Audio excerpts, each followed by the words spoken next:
things in terms of the body and say life, living, child, coming to this world, living. What we don't see is the opportunity to develop the spirit because of those physical experiences. If you turn around that question and come to this realization that the dunya was never meant to be a place to live and enjoy, that dunya is a place of transit, that you are created for akhirah, that your abode is Jannah, that the purpose of this life is only to train and nurture the soul, then none of these questions become meaningful anymore. Why? Because now every physical experience is not meant for a physical reason. Every physical experience is meant to teach something spiritual. It is meant to teach us, for example, to become more patient. It is meant to teach us, for example, to be more content and more radhi with Allah. It is meant to teach us to surrender to a higher degree. So that physical experience, that child who was carried for 9 months and then miscarried, was not meaningless and purposeless. Its purpose was to teach the mother the meaning of patience and surrender to Allah subhanahu wa ta'ala. It was a test, but it was also a nurturing of the soul. Let's turn this question around another way. A child's physical body forms in its completeness in the womb of its mother. Its fingers are formed in the womb, but it doesn't need the fingers in the womb. Its eyes are formed in the womb, but it doesn't need the eyes in the womb. Its tongue and its stomach and its intestines are formed in the womb, but it doesn't need it in the womb. Its lungs are formed in the womb, but it doesn't need it in those 9 months that it lives in the womb. When does it need it? It needs it when it comes out of the mother's womb into this world. Now, supposing this child did not develop fully while it was in the womb of the mother.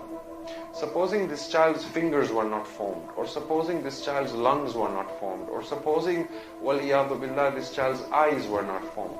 For the duration that it lives in the womb for 9 months, it will not see any problem. It will not cause it any difficulty. It will not cause it any harm, because it doesn't need these faculties while it is in the womb. When it comes into this world and realizes that it now has some deficiencies, that it now has some disabilities, that it now has some limitations, then those disabilities, those faculties that failed to form in the womb become a disadvantage when it comes to this world. In that exact same manner, when we are in this world and we fail to develop our souls, when we fail to develop courage, when we fail to develop surrender to Allah, when we fail to develop patience, when we fail to develop generosity, when we fail to develop humility, we don't see the problem with us. We forget that if the womb was 9 months, this is not more than 90 years. This is also a womb. In this world, you are a physical body. Your body is the womb, and it is pregnant with a soul. Death is nothing but the giving birth of the soul into the real world, in the final world. Now, if in this world we fail to complete our soul, if in this world we fail to develop the soul to its perfection, we will not see a problem in these 90 years that we are in this world. We will not see a problem that we are not patient, or we are not courageous, or we have not surrendered to Allah. We will not see a problem that we are addicted to this and that, and that we are driven by our physical desires.